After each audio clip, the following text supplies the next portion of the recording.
Dans les années 20, les ouvriers des grandes entreprises ont un nouvel ennemi, le management scientifique, qui commence à s'imposer dans le sillage de la Première Guerre mondiale. On parle de méthode à l'américaine, ou encore de Taylorisme, du nom de son inventeur, l'ingénieur américain Taylor. Comme toutes les grandes inventions, la sienne commence par une révélation. Travaillant en usine comme contremaître à la fin du 19e siècle, Taylor découvre que l'image de l'ouvrier fier de son travail et discipliné est un mythe. Les ouvriers qui l'observent multiplient les gestes inutiles, ralentissent subrepticement les cadences, quitte à dérégler, voire saboter les machines, et se mettent d'accord entre eux pour ne pas faire plus que le strict nécessaire. Bref, ils imposent leur propre rythme de travail, quoi que l'encadrement dise ou fasse. Pour mater les ouvriers qui sont, dit-il, tir au flanc par nature, Taylor invente une stricte séparation entre la conception, apanage des cols blancs, et l'exécution, réservée aux cols bleus, qui n'ont plus qu'à effectuer des tâches simples et répétitives, sans prétexte à flâner ou penser.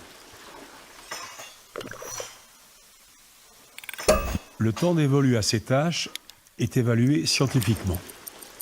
C'est la loi du chronomètre, qui impose une même norme pour tous et empêche ainsi les tirs au flanc de stigmatiser les ouvriers zélés. Le Bolchevique de chez Renault, un bulletin renéoté de 1924, dénonce le symbole du système AI. Le chronométreur, le chrono, un vampire qui suce le sang du travailleur.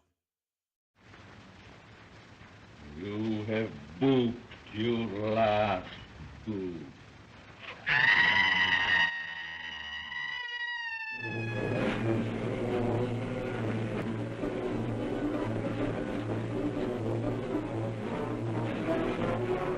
Le Taylorisme vu par un cinéaste soviétique des années 30.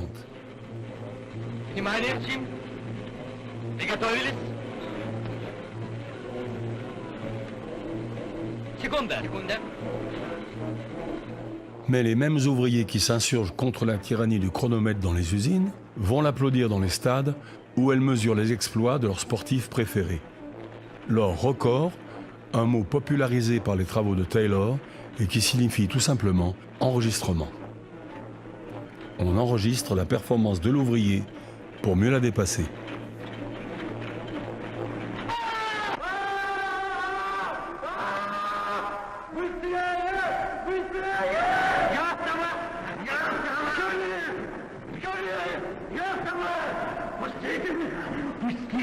Предполагалось, что у пролетариев нервы значительно крепче.